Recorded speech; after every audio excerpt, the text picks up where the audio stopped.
Preliminary examination of 2014 was special in many possible ways. First of all, there was this huge controversy over English medium and Hindi medium students, and then all those demonstrations, and ultimately when the examination took place. So the examination also threw many surprises. So first of all, the thing for which most of you come and watch this video is that you want to know about the cutoff. So if we look at the cutoff, we at Career Launcher feel that for a general category student, someone who scores in excess of 210 should be able to get a seat in the main examination, and anything above 220 should be absolutely safe. Similarly, in OBC category, the respective scores are 190 and 200. So we feel that people getting 190 in OBC category have a very good chance of getting a call. And those people who score 200 are absolutely safe. And similarly, you can look at the scores for other categories as well. For SC, the range is 185 to 195. And for ST category people, that is in the range of 180 to 190. Now, last year cutoff for general category was 241. And this year, we say that it would be in the range of 210 to 220. The question is how? If we look at GS paper 1, initially we felt that this paper was easier in comparison with GS paper 1 of last year. But now we somehow feel that difficulty level either remained the constant, or if at all, it was slightly trickier in comparison with last year's paper. So we shall come back to this. So because of GS paper 1 also, probably the cutoff could fall by 5 to 10 marks. But the most decisive thing in the overall scheme of examination was again GS paper 2. So first of all, most of the students who were aware of the pattern in the last 3 years, like in 2011 there were 8 questions on decision making, in 2012 again there were 7 questions on decision making, and in 2013 there were 6 questions on decision making. So on an average in the last 3 years there were 7 questions on decision making. And there is one very good thing about decision making, that first of all, in decision making questions, there is no negative marking. And in addition to that, you have 2 correct options. So because of these 2 correct options and no negative marking, students would feel very free to attempt these questions, these 6 to 8 questions, and they could do it very fast also, which would result in, on an average, at least 10 to 15 marks. So many students on getting the paper, first of all, they started looking for decision making questions, and they were very surprised / disappointed when they didn't get any. Now let's come to English comprehension. So all the people, and in fact in the last 3 years, the number of English comprehension questions was either 8 or 9. This year, first of all, number of these questions was 6, and moreover, students had been instructed very clearly by UPSC that they didn't have to attempt these questions.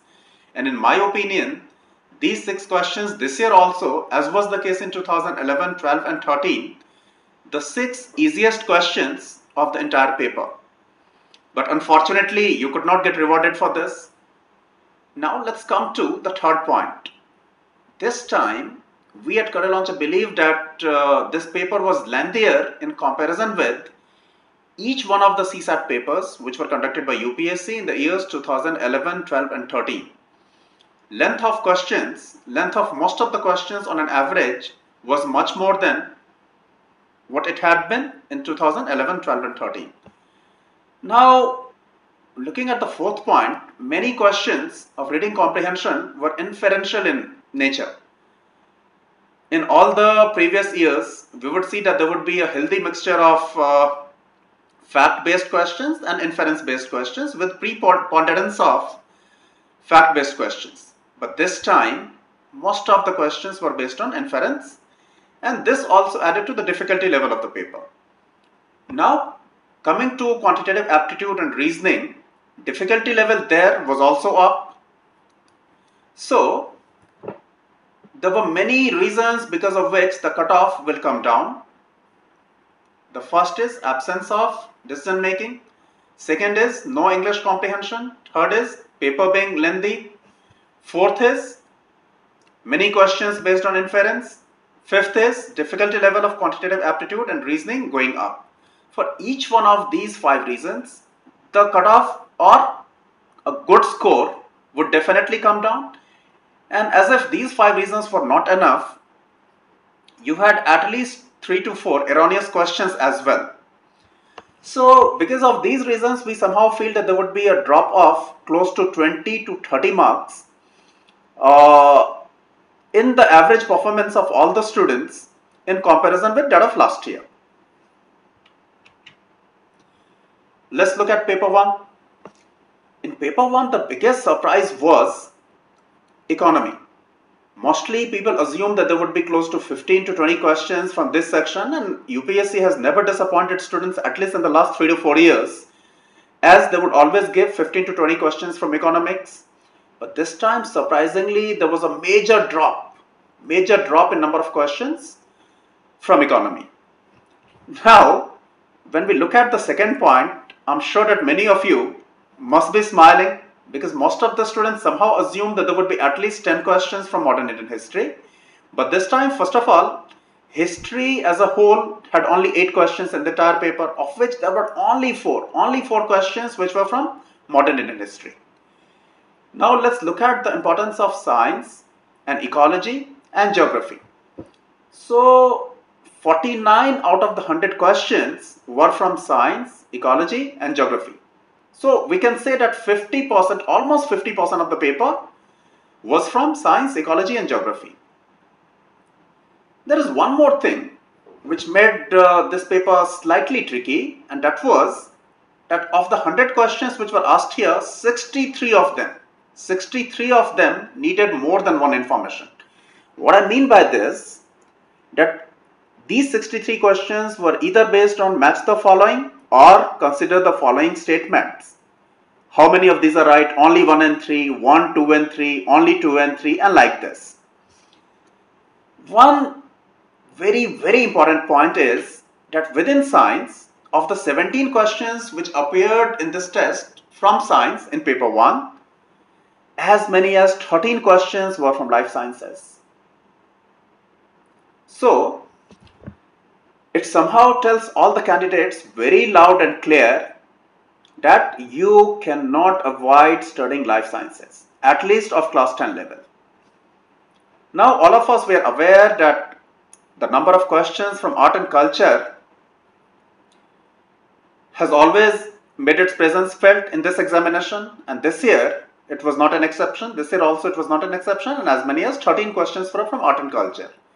So mostly what would happen in previous years, that there would be 13 to 14 questions from history and there would be 6 or 7 questions from art and culture. This year it was exactly the other way around. 8 questions from history and 13 questions from art and culture.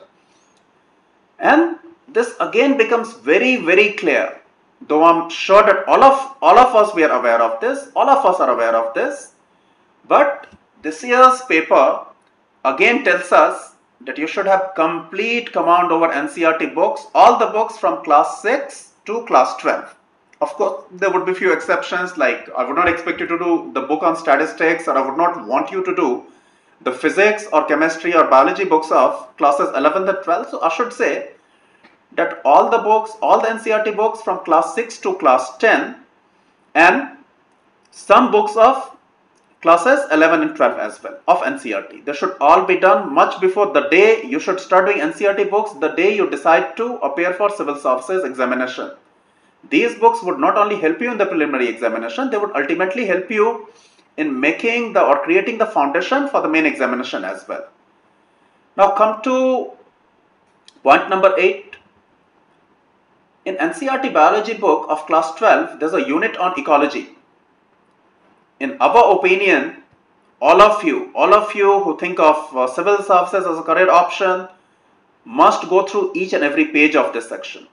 Similarly, looking at art and culture, luckily NCERT has introduced 3 different books in classes 11 and 12, and each one of these 3 books are a must in our opinion.